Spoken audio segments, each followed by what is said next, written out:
Pemirsa, dalam beberapa hari terakhir, jumlah penambahan kasus COVID-19 di Jawa Timur meningkat signifikan. Bahkan saat ini Jatim berada di posisi kedua jumlah kasus positif di Indonesia. Untuk mengetahui bagaimana kondisi di sana dan upaya-upaya yang terus dilakukan untuk menangani pandemi ini, kita sudah tersambung dari luar studio dengan Gubernur Jawa Timur Hovifah Indar Parawansa. Assalamualaikum, selamat pagi Bu Hovifah. Ya, Assalamualaikum warahmatullahi wabarakatuh. Selamat pagi Mbak Farah. Ya, Ibu, kita ketahui bahwa dari data perkembangan kasus COVID-19 secara nasional di Indonesia, Jawa Timur sempat berada di posisi tertinggi secara nasional pada 9 Mei 2020. Kemudian per data kemarin tanggal 10 Mei 2020, Jawa Timur masih di angka ataupun di peringkat kedua secara nasional. Nah, sebetulnya berdasarkan analisa Anda, apa saja penyebabnya? Ya, terima kasih. Pertama, bahwa sebetulnya kami sudah dapat konfirmasi misalnya di kota A itu kira-kira akan mencapai angka sekian. Saya sebutlah misalnya konfirmasi dari lembaga lab, sebetulnya di Surabaya saja kami sudah mendapatkan konfirmasi kira-kira 3 hari lalu itu 714 orang.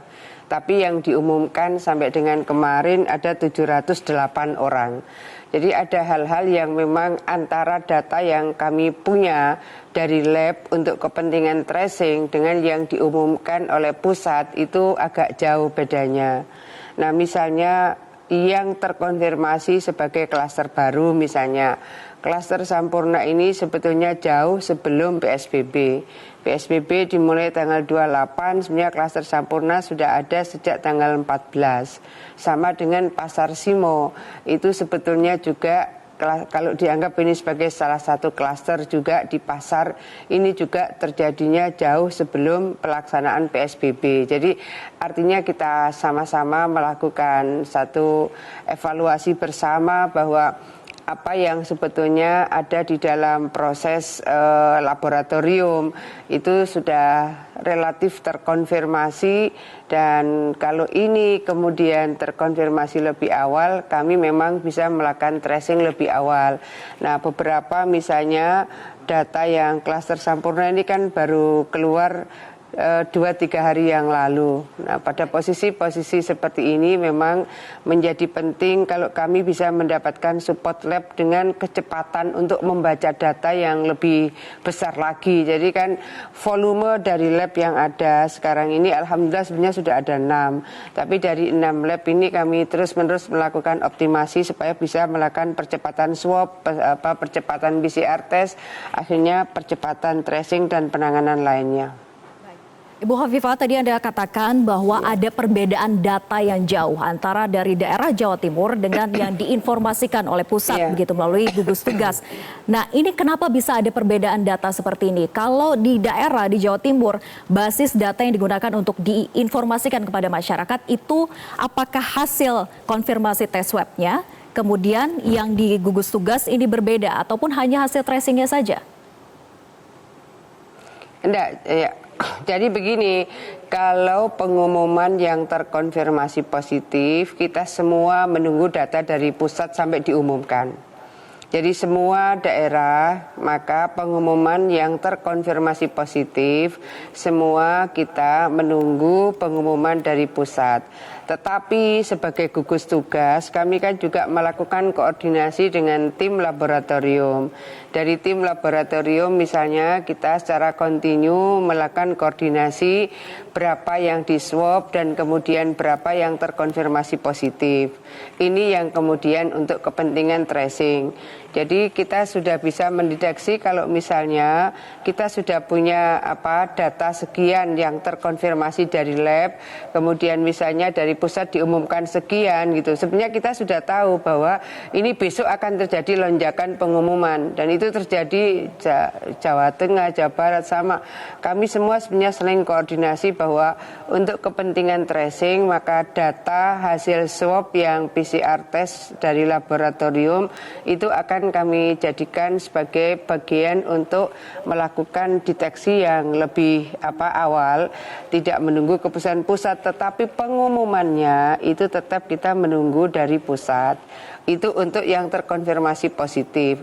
Tapi hasil tracing kemudian PDP berapa, ODP berapa, OTG berapa, itu adalah pengembangan dari tim tracing yang kita kembangkan di berbagai titik yang memang itu merupakan jejak dari yang positif 14 hari sebelumnya.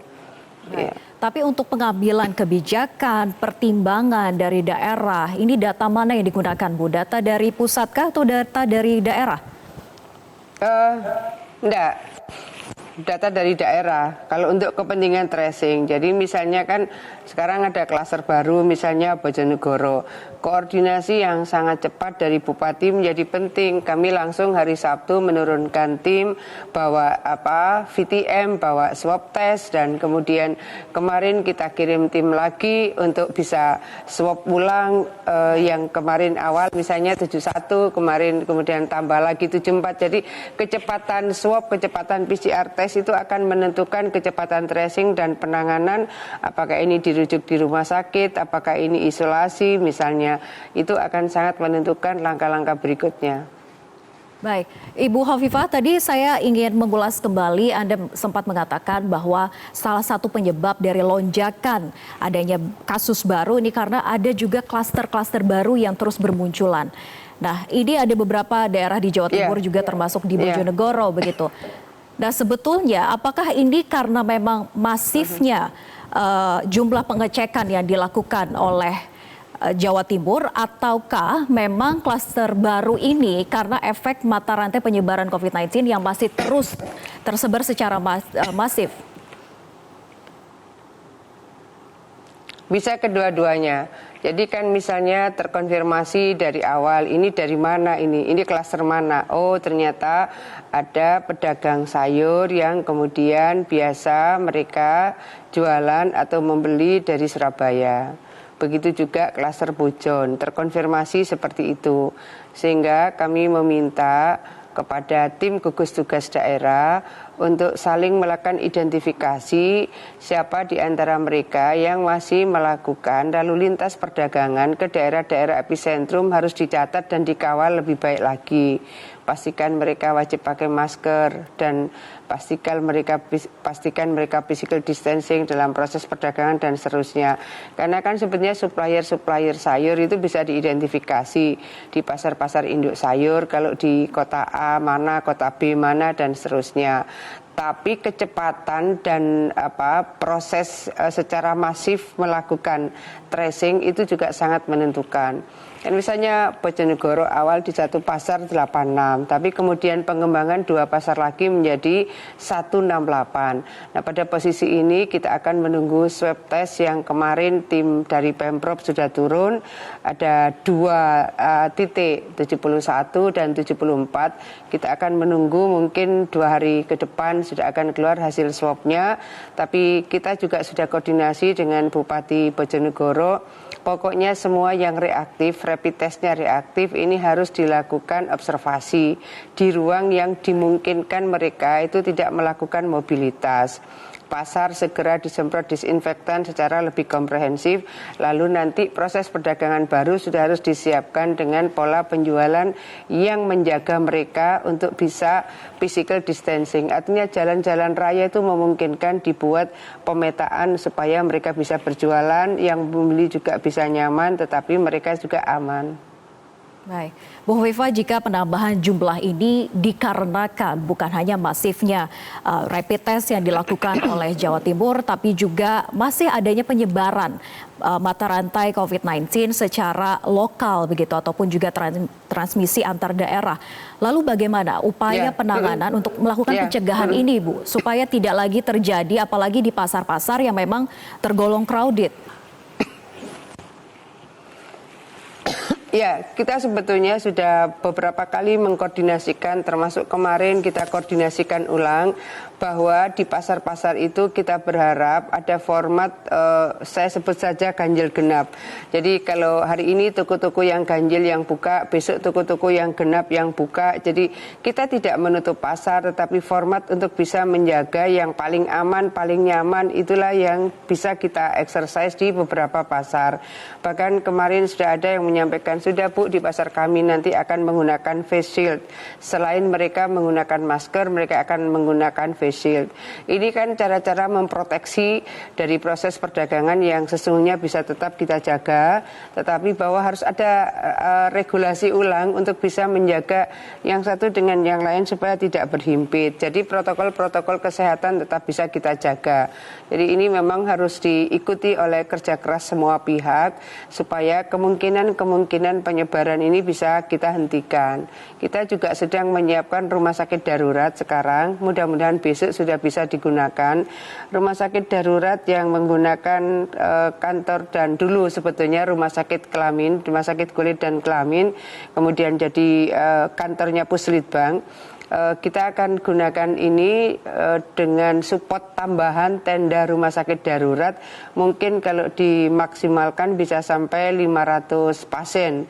Kenapa ini harus kita lakukan? Karena untuk pasien yang sudah agak berat gejala-gejala klinisnya, ini kan harus dirujuk pada rumah sakit tertentu. Tapi yang ringan dan sedang kita bisa siapkan di rumah sakit darurat. Pola-pola ini sebenarnya untuk bisa memberikan semacam isolasi ya dari pasien supaya mereka terhindar dari kemungkinan mobilitas, karena OTG di Jawa Timur terutama Surabaya ini meningkat dari 21 ke 26%. Itu kemudian menjadi positif. Jadi ini memang harus diantisipasi secara lebih komprehensif lagi. Baik, sejauh ini juga bagaimana Bu evaluasi terkait dengan PSBB yang dilakukan di Surabaya Raya sebelum juga nantinya pihak Jawa Timur ini sudah melayangkan surat ataupun juga memberikan permohonan kepada Kementerian Kesehatan untuk mengajukan wilayah Malang Raya untuk juga melakukan PSBB. Evaluasi untuk Surabaya Raya dulu seperti apa Bu pemberlakuan sejauh ini? Seberapa efektif untuk bisa menekan penyebaran COVID-19 karena kita ketahui angkanya juga masih tinggi. Ya, tadi saya sampaikan bahwa klaster-klaster yang baru diumumkan ini kejadiannya itu sebelum PSBB. Jadi itu ya harus dilihat bahwa ini kejadiannya kapan. Kita kan tidak melihat kapan diumumkannya. Kembali saya ingin sampaikan, data-data grafik-grafik kami, kurva-kurva kami biasanya kami ikuti ini kasusnya mulai kapan. Nah, kalau Sidoarjo dan Gresik kebetulan PDP-nya sudah landai. Saya menyebut PDP karena PDP itu hari ini 68 PDP yang sekarang ini data yang kita lakukan telaah ternyata itu potensial terkonfirmasi positif. 68% dari PDP itu potensial terkonfirmasi menjadi positif. Inilah yang sekarang harus kita cut. Bagaimana PDP sembuh, bagaimana PDP sehat.